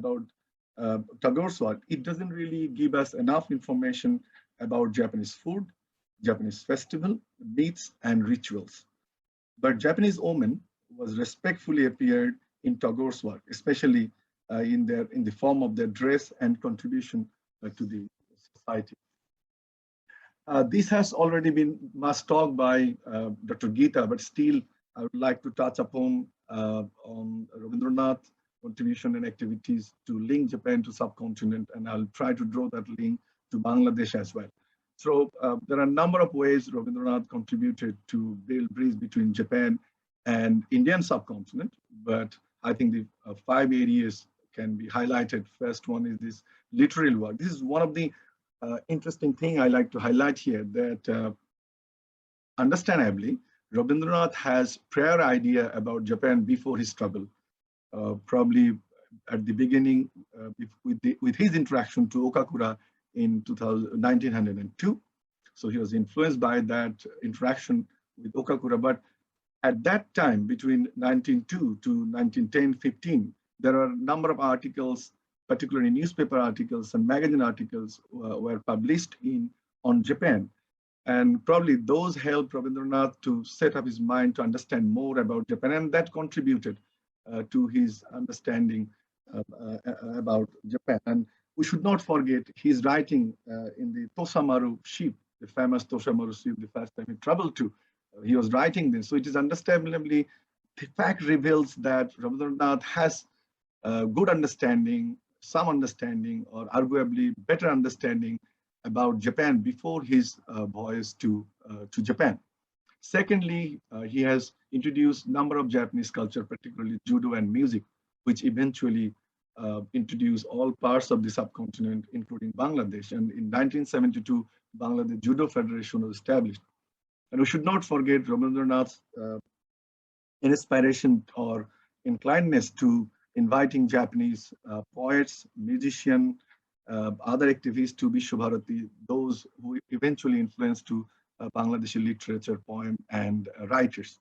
So Vishwabharati, if Vishwabharati is the center of activities of Rabindranath bringing Japan home or bringing Japan to subcontinent, that activities also flew to Bangladesh in numerous occasions and through different ways as well. The third thing I think I should unmask is the friendship between Japanese people and Bangladesh started with Okakura or even Yoni. So he developed the bridge between the two nations, what currently we are calling the person-to-person relationship or track to diplomacy. So Rabindranath should be remembered for the track to diplomacy between Japan, Bangladesh, or Japan, India, or Japan, Indian subcontinent. Already told in this event, but still I like to touch upon the travelers of Japan Jatri, where he tried to showcase the Japanese beauties and elements of Japanese society that still prevail as a great learning, even to my students, and still a great reference book of Japanese studies. Of course, we know he was a great admirer of Japan and famously written his famous written book. Apart from his famous written book, he also write the book of poem called Starry Birds with 326 points, where he tried to highlight the aesthetic beauty, the natural beauties, and the aesthetic mind of Japanese people for the readers of the subcontinents and all over the world. Rabindranath was also what I said at the beginning, that he was the protagonist of Bangla language. So Bangla is now ranked fifth, arguably sixth, with 270 million people speaking. And this language has taken to the world stage by Rabindranath, of course, not only winning the Nobel Prize, but also through his literary works, thousands of literary works to the world audience or to the world stage. Even he gave a speech in Japan in 2016 in Bangla, thinking that as English may not be well received by the Japanese people, so he delivered his speech in Bangla, which was translated. I would like to take the audience a bit back to Bangladesh and relationship of Rabindranath and Bangladesh, in fact. So it perceived that Kutibari in Kustia district and Kacharibari in Pabna are among the very few places that helped develop Tagore's spiritual ability. And it is said that it is born in these places, including some other places of India. A part of Bangladesh, in fact, was the territory of Jamindari of Rabindranath's father, Debendranath. And Tagore lived in this these houses, which you can see in my left and right, in 1990s to 1901, before he settled down mostly in Vishwabharati. But he used to visit Bangladesh very often. And fortunately, I have the privilege to visit these two houses. As I said a moment ago, that his spiritual development got matured when he stayed here. That is truly reflected when I visited these two places with big areas, gardens, pond, natural site, river close to the house, seemingly made the place perfect for the spiritual development of Tagore. Tagore's father was the representative of his father, who was a landlord, to collect tax from the people. But when I went there and talked to the people, to the elderly especially, and the researcher there in Kustia district especially, and they said that Rabindranath was never tortured people or never took the people into top tax for the taxation. But we have to remember, it was the colonial period, and British colony was very much tough to the people to have tax from them. For why this has happened to Rabindranath, why he was not that tough to the people for collecting tax. When I interacted with people, they informed that all the time they found Rabindranath, it seems that he doesn't represent the aristocrat class or a landlord. Rather, he represents the middle class. Thereby, he has the feelings, he has the kindness to the people. He was not tough to the people for having tax. So this is the kind of statement I like to share with the audience here.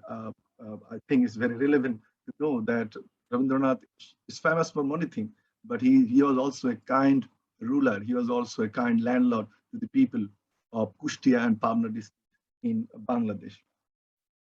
Now I'll quickly take you through to some of Rabindranath's work at the time of his stay in Kutibadi in Kustia and Pabna. So there are a number of famous books he wrote, Shonattori, Chitra, and others, and then few short stories he wrote when he stayed in Shilaidaho and in Kutibadi in Kustia. During his visit to Kutibadi, he passed most of his time on his famous loved Bozra, which is a kind of boat in Bangladesh or in part of India, and where he wrote some of his centerpieces sitting in this boat. Rabindranath Tagore, Shilaidaho, Kutibadi, and Shahjatpur, Kacharibadi inspired some of his most celebrated literary work, ranging from poetry of spiritual song, which includes the translation of Gitanjali as well. So you can see that these two places, in fact, influenced Rabindranath a lot. And what I have said a moment ago, and the thing I'm arguing, that it has influenced Rabindranath to develop his spiritual, to have his spiritual development in these places of Bangladesh, that also influenced to the people. Now I'd like to go through quickly to the fact that Tagore's universalistic values of peace and harmony and present context. So Tagore's creation and activity have a common feeling, that is his love for humanity that enforces peace and harmony. Throughout his life, in fact, Rabindranath Tagore strongly believed that until the big and powerful nation, aided by their superiority and vast technological advancement, stop their desire for territorial expansion and control over the smaller nation, the world peace could not have been achieved. Indeed, the world experienced the worst in 1939 between 1945, and the case still remains the same, in fact. So let me go through a few lines and understanding of Rabindranath first, and then I'll try to relate this with the conflicting current situation of the conflicting world. According to the poet, peace could have been achieved only when diverse race and national were free to evolve into their distinct characteristics, whilst all would be attached to the stem of humanity through the bondage. When Rabindranath was traveling England in 1926, he gave an interview to Manchester Guardian on August 5, where he said that, "I have said it over and again, that the aggressive spirit of nationalism, the imperialism, religiously cultivated by the most of the nations of the West, is a menace to the whole world." So you can see that wherever he went, regardless he was in India or he traveled to Japan, he traveled to Manchester, UK. He tried to uphold the spirit of humanity and the peace all over the world. Thus, Tagore is still relevant, in fact, very relevant in today's conflicting world. And the world can learn lessons from Tagore and ensure a peaceful world for all of us. So my argument here is that Tagore is still relevant. And he's so relevant that his theory can be applied, his spirit can be upheld for the peace, for the prosperity, for the human being. Tagore's, now I like to reveal some facts related to Tagore's reflection, still relevant to Japan or not, even still relevant to Japan-India relationship or Japan-Bangladesh relationship or not. In 1916, when Tagore visited Japan for the first time, he criticized Japanese ultranationalism, which Professor Naiwa at the beginning touched upon and tried to unveil the facts. And he was warning Japan that it would harm the tradition of Japanese simplicity and harmony. But we know the fact it was disregarded, and Japan was finally involved in 1945 war, and we know the result of that war as well. Rabindranath believed that in some stage, when he interacted with his colleagues in Vishwabharati, or even in his writing in letters, he has a repentance not to have the opportunity to meet with Japanese emperor. He believes that it was not given, the opportunity was not given to him by the emperor due to his criticism to Japanese that time political thoughts and nationalism. So this was one of the repentance of Rabindranath we can see from his writings or from his interaction with others. And now we can see, now Japan realized and the necessity of peace, the necessity of neutral nationalism, and now Japan becomes the promoter of peace for all over the world. So it tells Rabindranath's thoughts about Japan is still relevant and a living being in Japan as well. At the time of his visit, Tagore attempted in developing a language for amalgamation of Asian countries. After 100 years, we are constructing Asian highways to develop a network among Japan and Asian nations, or even India working closely with Japan for free and open Indo-Pacific, or Bangladesh, and Japan is implementing Big B to deepen cooperation. So the call made by Rabindranath almost 100 years back is still so relevant. So we can understand the length, the breadth, the depth of this famous poet, his thought, his ideas, his philosophies, his guidelines, his pathways. It's still so relevant. It is well matched even with the free trade, free and open Indo-Pacific, or even Japan-Bangladesh initiative of Big B, Bay of Bengal Industrial Growth Belt, to deepen the relationship, to develop network between Japan and subcontinent. I'm almost there to finish my final slide to argue about the future direction of relationship between Japan and subcontinent, particularly Japan, India, and Bangladesh. So India, Japan, and Bangladesh has a long-standing cultural relationship, and that relationship deepened over the centuries. Rabindranath Tagore in 2005 beautifully presented the picture of this relationship in the following 4 lines of the verse. Let me read this for all of you. Wearing saffron robes, the master of the religion, which we call dharma, went to your country to teach. Today, we come to your door as disciplines to learn the things of action, the karma. So what he is saying that the religion went to Japan, it means Buddhism perhaps, but we like to learn karma, means techniques, action, discipline, the other things from Japan. I think these 4 lines of verse explain many aspects of Japan-Bangladesh-India relations and interest on each other from the ancient time to present.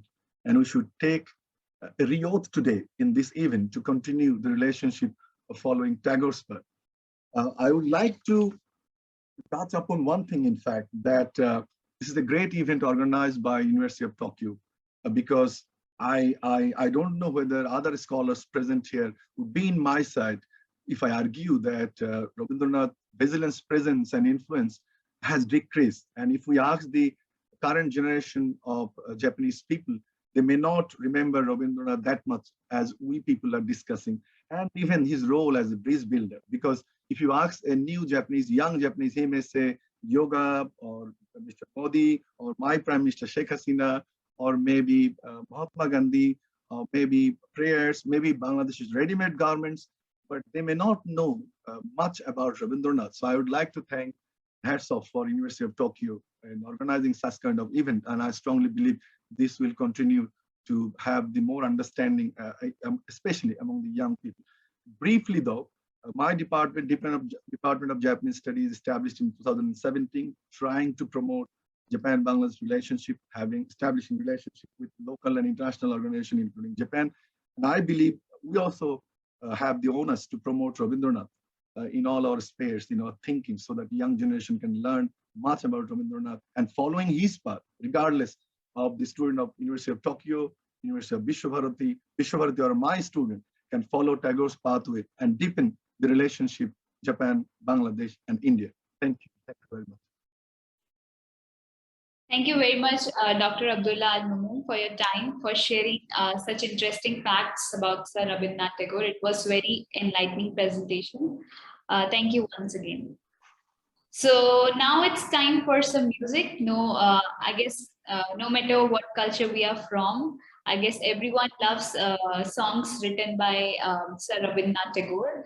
So now we'll be playing some Tagore songs performed by Miss Yuka Okuda and her students. She's a lecturer of Bengali language at Tokyo University of Foreign Studies and completed her MA in Hindustan Classical Music, Vishwabharati University.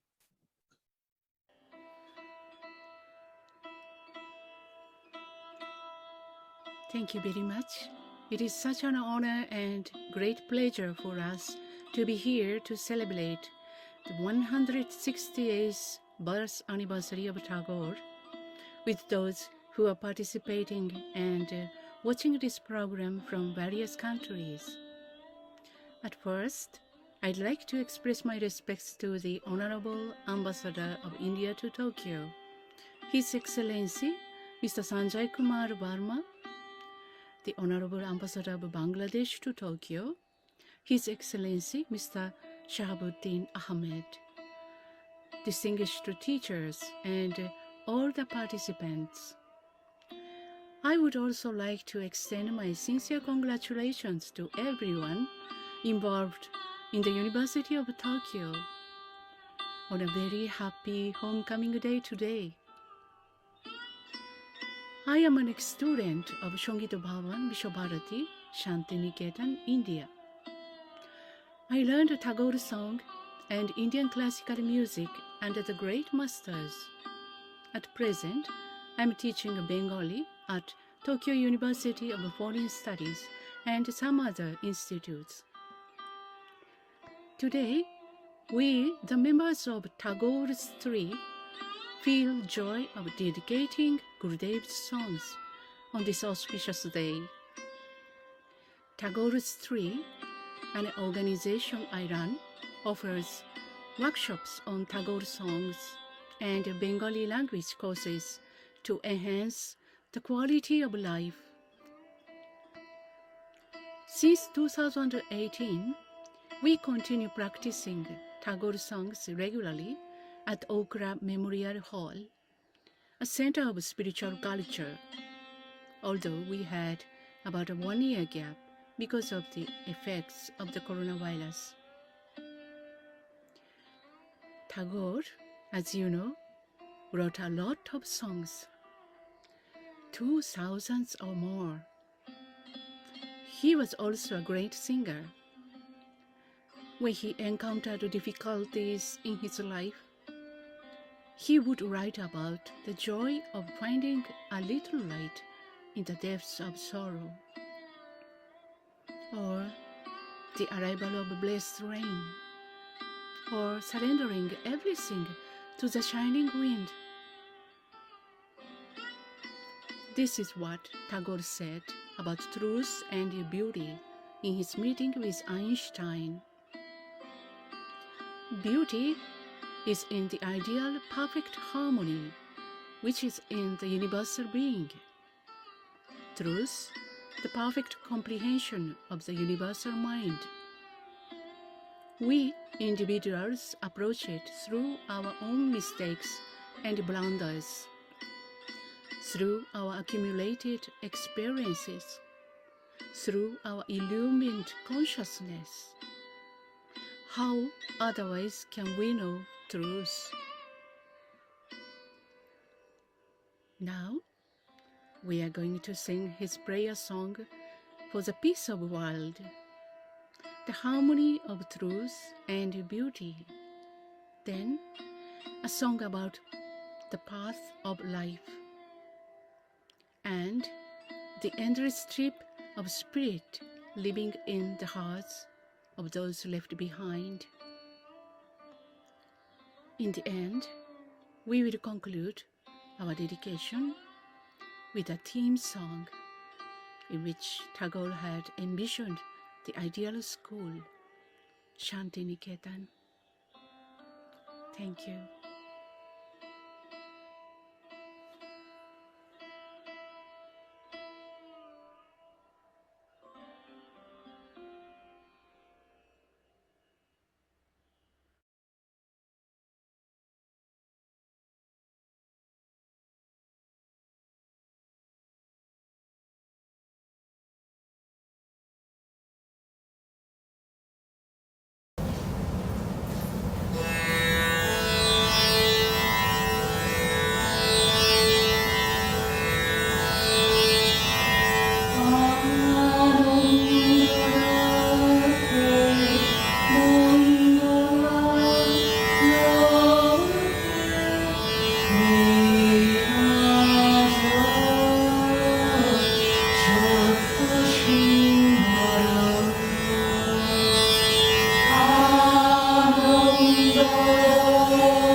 Oh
যদি পুরাতন প্রেম ঢাকা পড়ে যায়,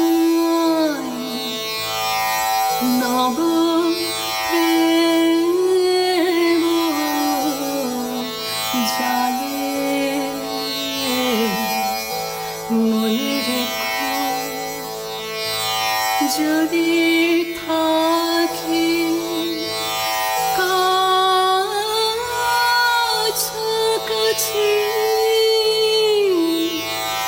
দেখিতে না পাও ছায়ার মতো আছি না আছি, মনে রেখো যদি জল আসে আখি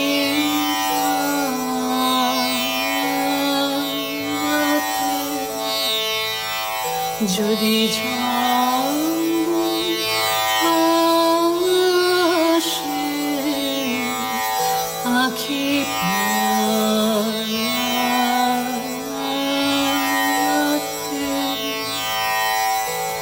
একদিন যদি খেলা থেমে যায়, মধুর রাতে তবে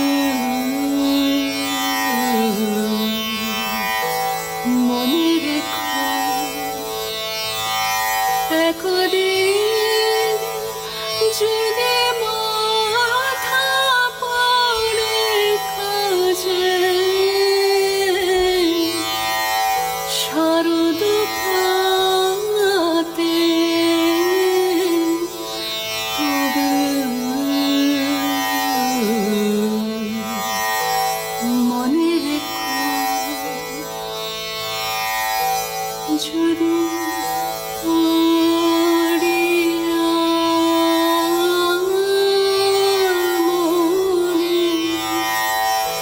যদি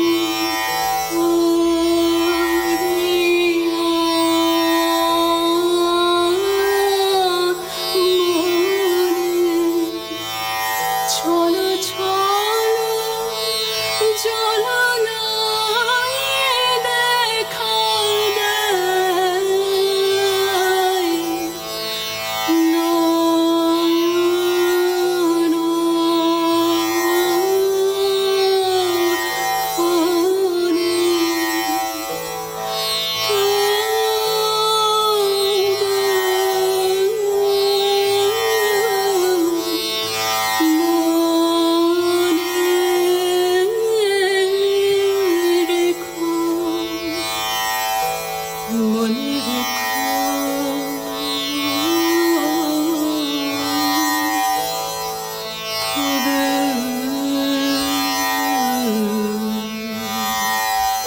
মনে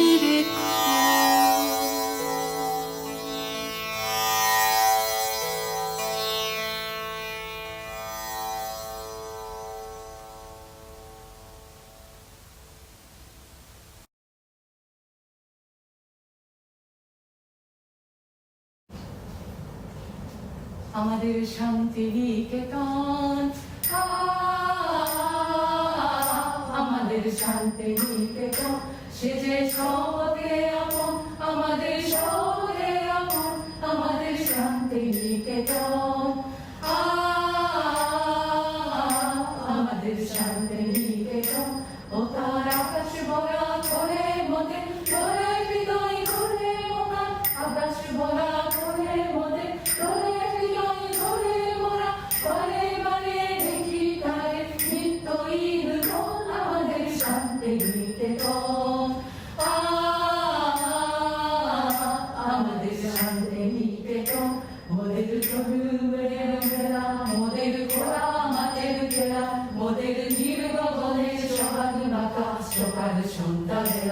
মোদের তরুণ মোদের কোলা মাঝের তেলা মোদের নির্ভরের সবাক নাকা সকাল সন্তানেরা স্থানের ছায়া ভীতি বাজার মোদের বড় ভীতি সদায় স্থানের ছায়া ভীতি বাজার মোদের বড় ভীতি সদায় পাতাল নাচে ঢেকে আছে আনরকি কানো আমাদের শান্তি নিকেতন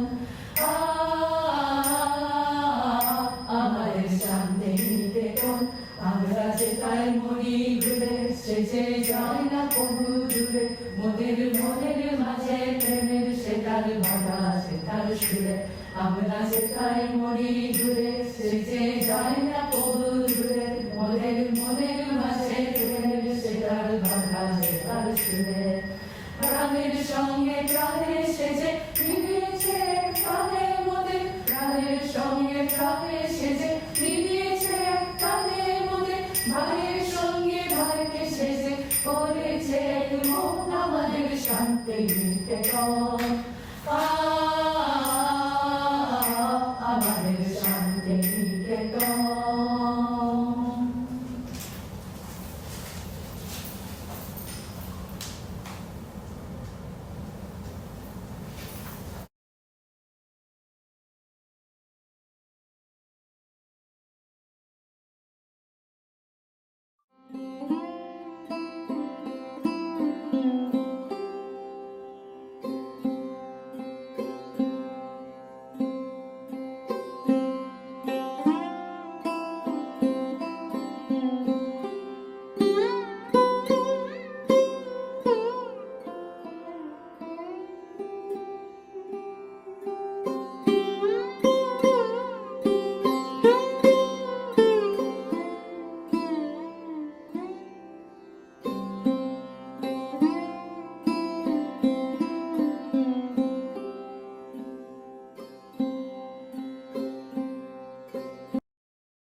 All right. I hope you'll be touched by listening to such a great and healing melody composed by Sir Rabindranath Tagore and performed by Miss Yuka Okuda and her students. So thank you very much for your attention.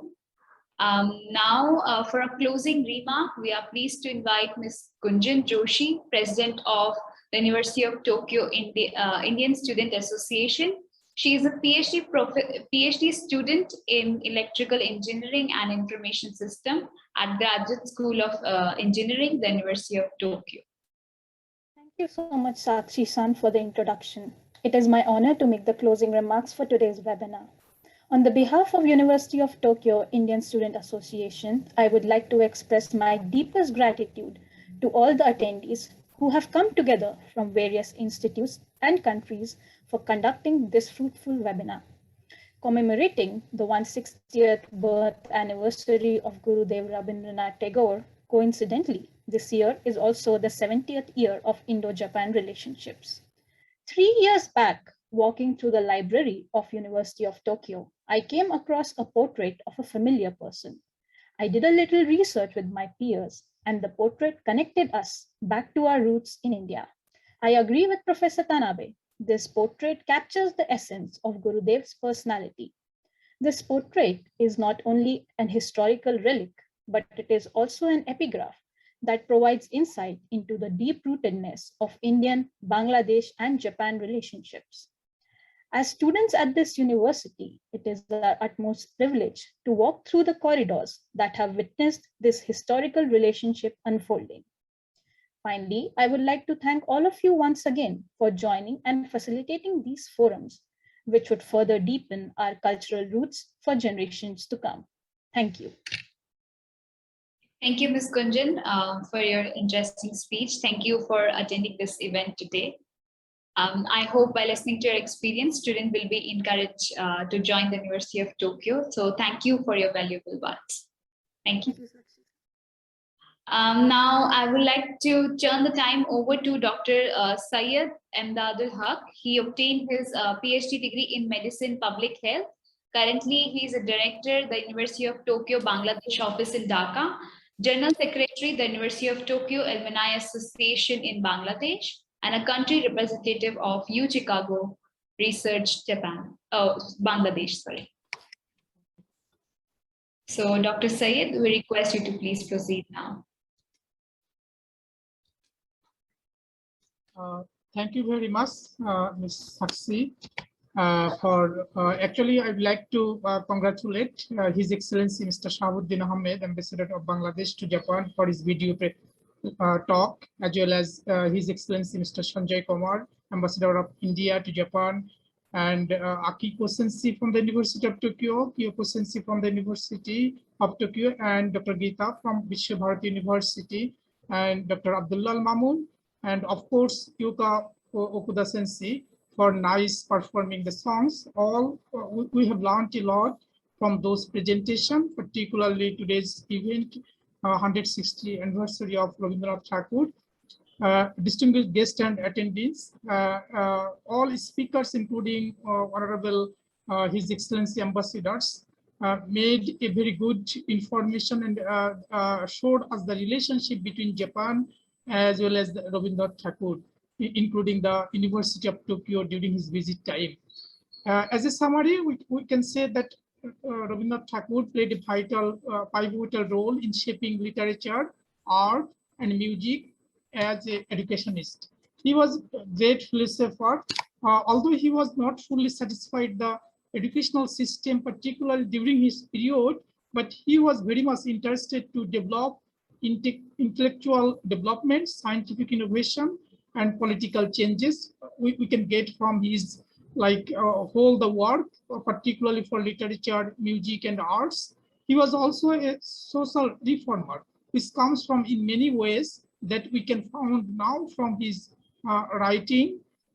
He tried to give messages and provide some direction to each of the country during his travel time. As he traveled a lot of countries, just from his work, we can get a lot of best results from his countless poems, songs, short stories, novels, essays, plays, musical dramas, dances dramas, travel narratives, letters, and the innumerable speeches that he delivered it at home and abroad in many universities in the world. In addition to that, humanity, through his thinking, writing, art, and music, we can get a lot of clear direction for the better society and well-being for all nations. In addition to that, I would like to mention that Dr. Mamoon has mentioned, like, from his work, we can get a lot of information through research, and we can produce a lot of evidences, and that will help for his work for the future generation that we can get in the future. Thanks to everybody for joining this event and wishing a good health for everybody. Thank you, Dr. Sayed, for your time and for guiding our attendees further. Thank you very much. So our last speaker of the day we have is Dr. Tasbir Ahmed. He's a president of the University of Tokyo Bangladeshi Student Association, PhD student in Department of Ophthalmology, Graduate School of Medicine, the University of Tokyo. Thank you, Ms. Sakshi. It's been an immense pleasure for us, from the Bangladeshi students of the University of Tokyo, on the homecoming day, and also to commemorate the 160th birth anniversary of the great poet Rabindranath Tagore. As you know that this year is also the 50th anniversary of Japan-Bangladesh relationship. So I would believe that this is an excellent opportunity for us and to commemorate the great poet and to learn from his wings and all the relics and the learnings that he mentioned. I would like to personally thank and a standing ovation for all the beautiful singers who have sung the beautiful songs from Rabindranath Tagore. It was really deeply touched. As you know, because of COVID, a lot of students who couldn't go back to the life of their home countries, but still we can commemorate of those beautiful landscapes through these songs. So Rabindranath Tagore always have wrote all the beautiful lyrics, which is close to our heart. When you want to express love, when you express happiness, even when you feel sad, we can correlate all those lyrics, which is very dear to us. As well as we think like the people of Bangladesh, India, and Sri Lanka, we all stand tall and say the same, the national anthem, which is being written by the same Nobel laureate, the Rabindranath Tagore. So I would not express the most important thing here is that how we can share our knowledge and how we can share and disseminate our knowledge all through the world. Rabindranath Tagore has showed a way. He has traveled a lot, and all the respected distinguished learners, they have mentioned about his doings, what he had done. And now we are commemorating him just to learn from him, his all the provision and vision. And I think if we practice it, and if we share our knowledge with all the world, we can make this a happy world. And what we need is a peaceful world, which is a secularism, where we can all live peacefully without in respect of religion and respect of state ethnicities. That's all from us. We hope we would have a very beautiful life ahead, and the teachings of Rabindranath Tagore would be a commemorative thing for all of us. Thank you. Thank you, Dr. Tasbir Ahmed. Thank you very much for your valuable time. We are so pleased to have you with us today. Thank you again for your closing remarks to all our attendees. Now it's time for a short video presentation by Tokyo University of Foreign Studies. And then lastly, I'll be introducing the University of Tokyo and NIU Tokyo India office to all of you.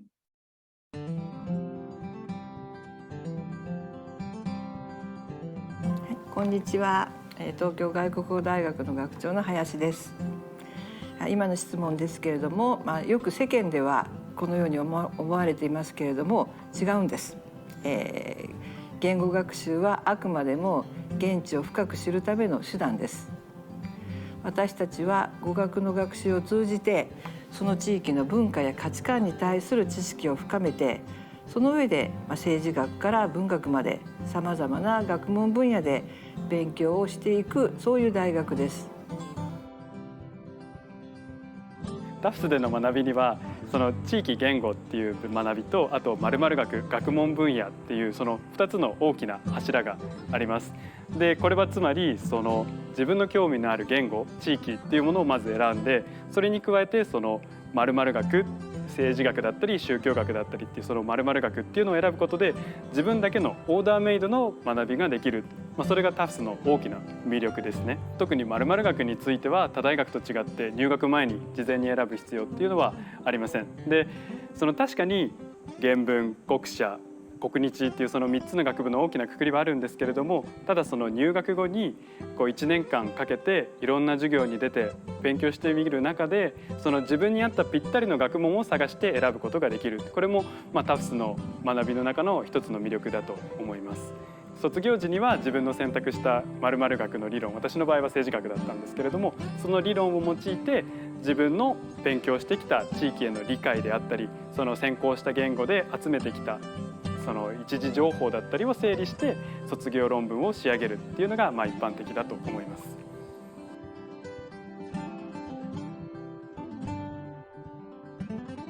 It is frequently asked whether a student specializing in other languages can study English or not. Of course, you can study English as well. For all of the students, there are a few programs for learning English, such as GLIP, Global Linkage Initiative Program, and ELC, English Learning Center.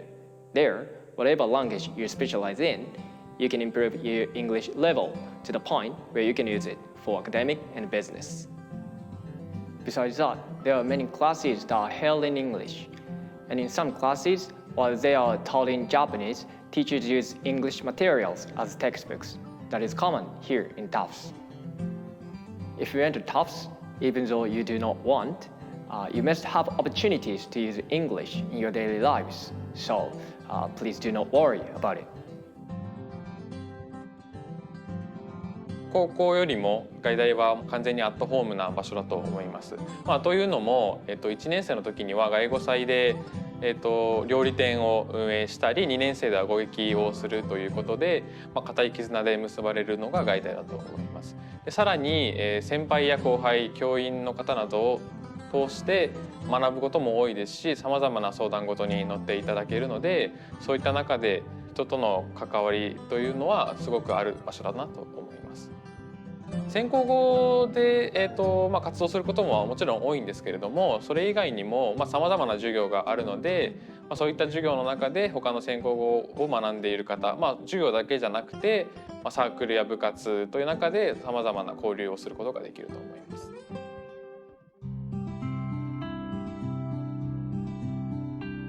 近年グローバル人材の育成ということで多くの大学が留学生と同じ教室で授業も英語で行うといった国際的な学部を立ち上げています。しかしグローバルな人材というのは単に英語が話せて世界中の人とコミュニケーションが取れるというだけでは足りません。環境の問題、紛争、差別といったさまざまな問題や、あるいは世界でビジネスを成功させるためにはその土地の価値観を知って、現地で何が大切にされているのかということを深く捉えることが重要です。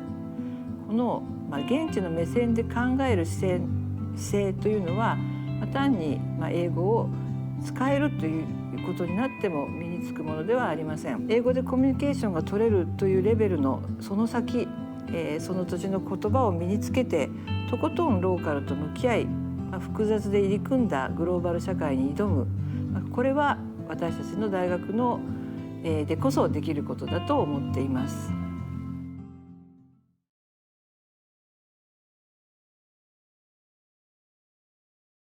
Thank you very much for the TFS introductory video. So the students who are keen to interest to learn foreign language, international affairs, or foreign studies, so this is the university for you. So you can go for it. So now I would like to share my screen for my presentation about the University of Tokyo. So as all of you may know that the University of Tokyo is Japan's top university, a world-class center for research and a vibrant academic community. We are founded in 1877 and the University of Tokyo has a total of 10 faculties, 15 graduate schools, 26 research institutes and centers, and enrolls about 30,000 students, from whom about 4,200 of whom are international students. So as of 2020, the University of Tokyo's alumni, faculty members, and researchers include 70 prime ministers, 17 Nobel Prize laureates, and 4 Pritzker Prize laureates, and 5 astronauts. So as of now, in Japan, there has been total 28 Nobel Prize winners. The mentioned 10 of them are from the University of Tokyo. Hundreds of thousands of individuals have graduated from the University of Tokyo. Talented U-Tokyo alumni from all generations have given back to the society in a variety of fields with their accomplishments, leaving their marks on the world. So we have total 56 overseas alumni associations all over the world. A network of graduates across the world providing support in various situations such as overseas education, research, and related assignments. So in February 2012, the University of Tokyo opened its overseas regional office in Bangalore, India, and moves to its current location in New Delhi in December 2015. So we have Alumni Association in India, in Sri Lanka, in Bangladesh, and in Nepal as well. Talking about our office is one of the overseas office for shared utilization by universities to open in India under the Global 30 project. And our aim is to promote studying in Japan in order to attract the region's excellent students to higher education and research in Japan on behalf of all Japanese universities through collaboration and networking between the overseas regional offices. So we provide comprehensive information on Japanese universities, and we organize education fairs and seminars throughout India. And our office also maintains the network of Indian and Japanese alumni of the University of Tokyo. Here I must tell you that Japan has some of the best universities in the world. According to the QS World Rankings, the University of Tokyo ranked #1 in Japan and 24th in the world. And several other Japanese universities ranked among top 500 universities in the world. So no doubt, if you consider Japan as your study destination, you'll study in a world-class university. And as you can see in the table, there are 80 plus national universities, 90 plus public universities, and approximately 600 plus private universities offering a variety of programs in Japan. And many Japanese universities offer courses in English in various disciplines and do have the world's best research facilities.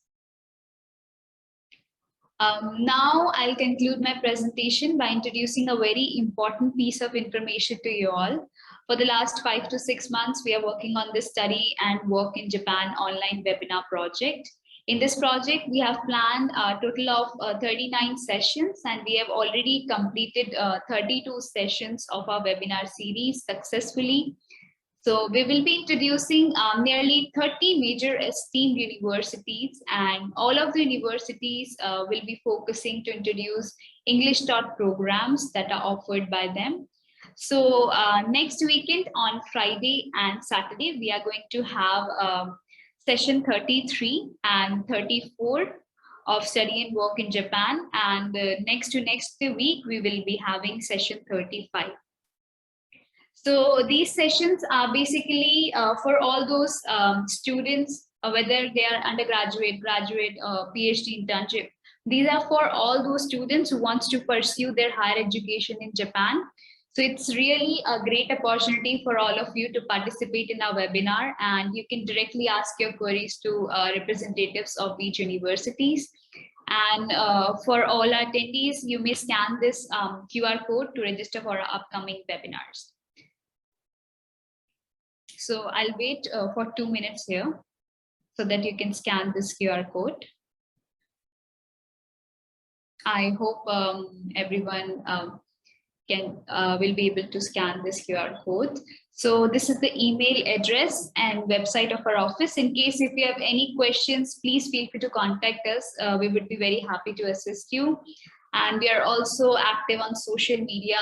So you may also follow our Facebook page to get updates regarding Study and Work in Japan webinars and related information. So yeah, thank you very much. Well, it's time to wrap up this meeting. Again, I want to thank all our honorable panelists for taking time out from your busy schedules to be here today. And to our attendees, thank you for making time to sit through all of the presentations and listening to all of the speakers. It was so fulfilling because of your presence. So yeah, lastly, I would like to request all of you to distribute this information about webinar series project to prospective students and institutions. Yeah, so thank you very much. I wish you all the best for your future. Have an amazing day and we hope you enjoyed it. Thank you very much.